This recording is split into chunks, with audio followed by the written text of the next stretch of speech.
1924 সালে 26শে ডিসেম্বর কর্ণাটকের বেলগাঁওয়ে প্রথম এবং একবার মাত্র কংগ্রেস সভাপতি নির্বাচিত হয়েছিলেন। তার শতবর্ষে এবং এর পাশাপাশি কেন্দ্রীয় স্বরাষ্ট্রমন্ত্রীর বাবা সাহেব আম্বেদকরকে নিয়ে করা উক্তির প্রতিবাদে মালদা শহরে গান্ধী পাদদেশে কংগ্রেসের ধর্ণা কর্মসূচি। উপস্থিত জেলা কংগ্রেস নেতৃত্ব।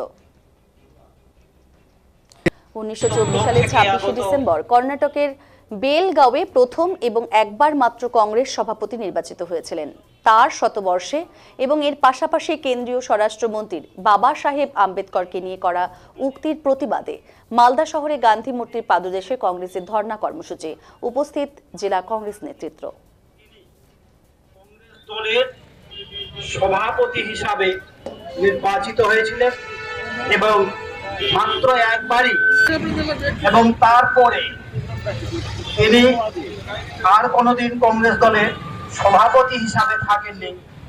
তিনি কংগ্রেস দলের, শুধু কংগ্রেস দলের কথা যদি আমরা বলি, সময় থেকে আজও পর্যন্ত তার মতবাদ সমস্ত কিছু আজও প্রাসঙ্গিক, এবং শুধু গান্ধীজমের প্রতি আকৃষ্ট হয়ে ভারতবর্ষের বাইরে সমস্ত দেশে আজকে তার প্রয়োজনের সঙ্গে, গুরুত্বের সঙ্গে সেটাকে মান্যতা দেওয়া হয়।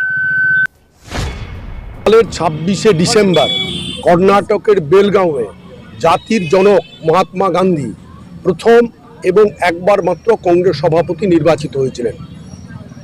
মহাত্মা গান্ধীর নীতি আদর্শ, তার চিন্তা ভাবনা, তার পরিকল্পনা, তার ভবিষ্যৎ ভারত সম্পর্কে যে স্বপ্ন, সেই স্বপ্ন আজও প্রাসঙ্গিক, আজও কার্যকরী।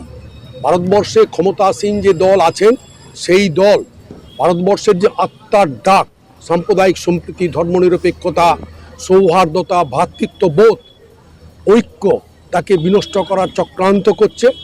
শতবর্ষে সভাপতি হওয়ার মহাত্মা গান্ধীর দিনটাকে আজকে আমরা শ্রদ্ধার সঙ্গে স্মরণ করে তার উত্তরাধিকার ভবিষ্যৎ ভারত গঠনের জন্য আমরা বহন করব, আমরা কার্যকরী করব।